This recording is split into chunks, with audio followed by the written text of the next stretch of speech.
Eduardo Bolsonaro is the son of Jair Bolsonaro. He's a Brazilian politician, lawyer, and federal deputy representing Sao Paulo, and he joins me now. So, Eduardo, you and I know each other well. We have watched your country go through great successes during your father's administration. We've seen some of the backsliding under Lula. What's your reaction to these new charges against your father? Yeah, actually, for the American people, it's not hard to imagine because the lawfare that we're facing down there in Brazil is the same lawfare that Trump faced here. I usually say it's the same virus. The difference is that we have less antibodies in Brazil, which make things harder. But I really believe that we have a chance because with Trump here as President of the United States, you have not only a new wave all around the world, going down with prime ministers and raising other people from the right wing, but also, for example, the USA. USA, like Mike Pence said, if USA does not exist, Bolsonaro would still be the president of Brazil. So, do you believe that? Do you believe that they didn't exist, that Lula would have lost the election? 100%, because wow. How Mike Pence described the way that the money of your money, taxpayer, American taxpayer, was going to Brazil, it was to teach judges how to persecute their opponents, indoctrination in the media, coordination. If all of that, they usually accuse us to do, actually they were doing. So it's unbelievable. That's why it explains how my father goes to the streets, even still nowadays, going to the streets. Everybody stop what they're doing to go there and ask for a picture, be together with President Bolsonaro. And Lula, I challenge you, try to find, ask someone from your team, try to find on YouTube, Google, whatever, a video of Lula going to the streets full of people. They don't have it. How can I explain that? Well, the public polling seems to indicate if the election were held today, your father would defeat Lula. He's more popular, and in the polling we've seen, it'd be about a 5-point swing. Does your father plan to seek the presidency again if he's allowed to? Yes, we have to overturn inside of the electoral court, because in Brazil you have the Superior Electoral Court, and they decide who can run, who cannot run. So my father, right after he stepped out from the presidency, this court said that he cannot run. Because two things. Because he met 40 ambassadors and did a live stream. It was actually a press conference too. And he was criticizing the electoral process in Brazil, something that he was doing for the last, 15 years. So wait a second. If you criticize the way they run elections, they don't let you participate in the elections? Yes. That's crazy. But if you had this kind of law here in the US, it wasn't only a mugshot in Georgia that Trump would take. Trump would be out of the ballots. Well, that's totally undemocratic. Now, these allegations against your father are wild and fantastical. There is this plot described as green and yellow dagger, where there were going to be poisonings and assassinations. Imagine that you're going to kidnap someone and poison. It doesn't make sense. We even make a joke, because as you had here January 6th, look how about the coincidences. Mm-hmm. I mean, here in the United States, the left, the radical left, they create the ideas. And then they were testing there in Brazil, Colombia, Peru, even Albania, if you take a look there, Romania. And as you had the January 6th here, we had the January 8th in Brazil. Almost the same thing. And they say that my father was behind the scenes controlling the people. But wait a minute. They were trying to do a coup d'etat in January. January in Brazil is like August here. It's a whole vacation in the capital. In a Sunday, even Alexandre de Moraes, the justice for the Supreme Court, he was in Paris. And my father was in Orlando, in Disneyland. So imagine that. When you are not present anymore, you send elderly and ladies unarmed to do a coup d'etat in a moment that there is no one in the capital. And while they were there on the Congress or around our White House, Jair Bolsonaro was texting, go back home, don't do that.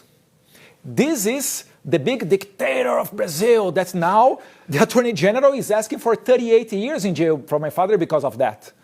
And we cannot expect a fair judgment because all of the justices that are going to judge my father, they are appointed by left-wing presidents, Lula and Dilma, plus Alexandre de Moraes, which is a personal enemy of Jair Bolsonaro. Yeah, it seems in Brazil like the judiciary would be like playing a football match, but the referee is wearing the other team's jersey at the same time. And given the concerns you just expressed about an unfair system, do you think your father is going to have to do extended time in prison? I think there is a possibility for that. We have to find a way to stop with Alexandre de Moraes. And we also have other opportunity that is inside of the Congress. There is a bill talking about amnesty for everybody from January 8th. So it would for sure include my father. I mean, he has nothing with that, but as they are charging him because of that. So we have these possibilities. Do you think that will pass in the Congress? I think we have a good opportunity, a good chance to do that. We have a new speaker at the House who is supporting us. In the Senate is so-so, but I think when you are proving the House, put the people on the streets, March 16th, we are going back to the streets because of that too. I think then we have the atmosphere to approve in the Senate too. That is a chance. We have heard some commentators suggest that if these courts bar your father from being on the ballot and seeking the presidency, that you would be a very appealing candidate. If that were to happen, do you have plans to run for president of Brazil? Matt, I really think that my father is going to overturn all of that. Sometimes we cannot imagine how. Imagine President Trump in 2021. How was him? Like even outside of social media, all the donors running far away from him and all of that. I remember that because I visited him in his office in New York at that time. I think I saw you at Mar-a-Lago a time or two in calendar year 2021. Yes. And so this is the moment that we are crossing now in Brazil. But after Trump's election, after all of that, after the shot on his ears, people start to compare with the stab that my father suffered from a radical left militant. These so many coincidences makes us have hope that we can also follow the path of the United States and go back with Bolsonaro as president. I think that is really unfair. You do not let him run because he met ambassadors and criticized the electoral process. And the other excuse that they created is because he made a public statement after September 7th, because it's our Independence Day. So we had a military parade, and after that he crossed the street, going to a square where we have, I don't know, almost 1 million people waiting for him. He did a speech. And the court, electoral court, said this was political abuse. Come on. So it's really unfair what is going on in Brazil. And I think God is looking to us. And on 2026, we will be even stronger in the Congress. And hope, going to the end of this answering, that we are going to have the same power of Bukele in El Salvador or Trump right now here with full majority in the House and in the Senate. God is reserving to us this moment too. Trump, Bukele, Bolsonaro, that would be a triumvirate for the Western Hemisphere that would resist globalism and I think restore national pride in a lot of places.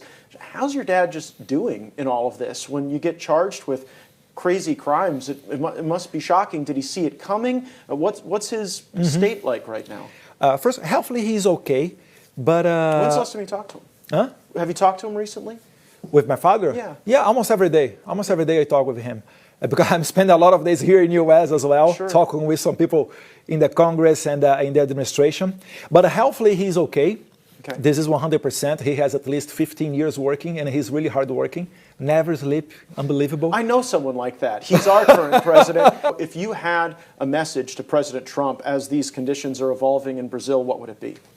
Actually, Trump is already helping, even if he doesn't know that, because when you cut USAID, NAD, Atlantic Council, all of the money of the American taxpayers to do not go anymore for censorship or indoctrination of the media, this is a huge help. But if I could ask something else more, I would say maybe send G.D. Vance to a visit in Brazil, official visit. It would be just unbelievable.